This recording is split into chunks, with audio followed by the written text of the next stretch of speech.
আচ্ছা খালা, আপনি এইভাবে হাঁটছেন কেন? আপনার কি সমস্যা? আমার এই মাজা অপারেশন করা আন্দাজ 5 বছর 10 বছর এইভাবে হাঁটি। তারপর আবার পড়ে দিয়ে এসব শেষ হয়ে গেছে একদম। আচ্ছা, আপনার কষ্ট হয়ে যাচ্ছে, আপনি বসেন, তারপরে আমরা কথা বলি। তো দেখেন, আমরা কিন্তু আজকে আসছিলাম বেনালি গ্রামে, আর এখানে এসে কিন্তু আরো একটা অসহায় মানুষের সাথে আমাদের দেখা হয়ে গেল। তো দেখেন তার পার কি অবস্থা, তার পা কিন্তু ফুলে কিন্তু আসলে একটা পা দেখেন দুইটা করে হয়ে গেছে, মানে তার কিন্তু খুবই খারাপ অবস্থা। সে কিন্তু হাঁটতে পারছে না, আপনারা দেখলেন, সে কিন্তু চেয়ার ভর দিয়ে হাঁটছে আসলে। আচ্ছা, আপনি কি আমাদের দর্শকের উদ্দেশ্যে কিছু বলতে চান? আপনার কি প্রয়োজন আছে, আপনি একটু যদি বলতেন। আপনার আমি এখন কি বলবো, শুনো আমি অসহায়, আপনাকে যেইটা দয়া সেইটা। আপনার এখন কোন জিনিসটা হলে আপনি চলাফেরা করতে পারবেন?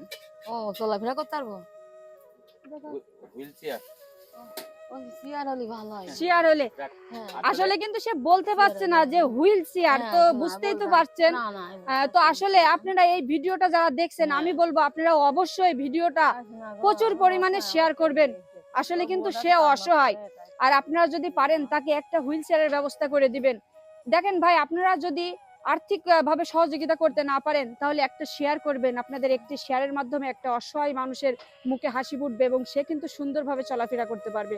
ভিডিওটা সবাই একটু শেয়ার করে দিবেন।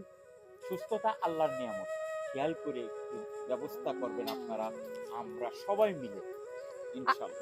আর যদি খালা বলছে যদি দুইটা লাঠিরও ব্যবস্থা করে দেওয়া হতো, তাহলেও কিন্তু সে চলাফেরা করতে পারতো। আসলে সবাই তো সবকিছু সবার দ্বারা সম্ভব হয় না।